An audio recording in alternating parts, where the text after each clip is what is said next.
Matapos makabalik mula sa ASEAN Summit, sinabi ni Pangulong Duterte na kailangan na raw umalis ang mga Amerikanong sundalo na nakabase ngayon sa Mindanao. Binatikos niya rin ang anyay mga nagpalaki umano ng issue sa pagitan nila ni US President Barack Obama. May report si Tina Panganiban Perez.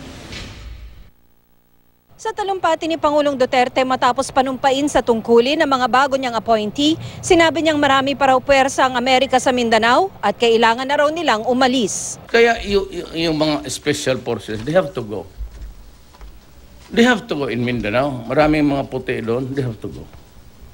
Re-eron ko yung foreign policy. Hindi ko lang masalita noon out of respect or I do not want a rift with America.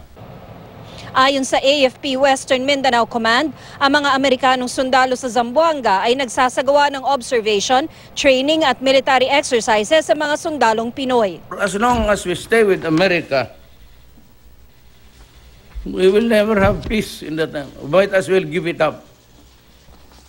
Give it an independent. But, mas lalong iinit. Makakita ng Amerikano yan, patayin talaga yan.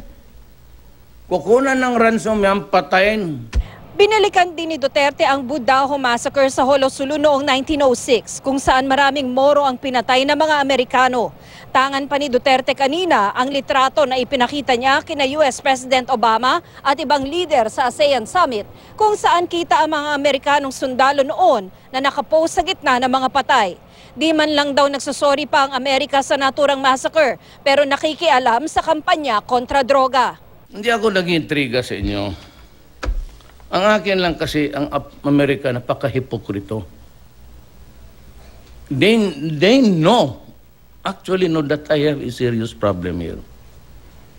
3 million plus for the Philippines, 4 million for Widodo of Indonesia. Ang drug lords dito, hindi atin. In check. And they are now operating outside. They have this digital map of the Philippines. Muli niyang sinabi, di niya minura si US President Barack Obama. Kung sinabi kong minura ko siya, I swear to Allah, I never mention his name. But they responded hurting words.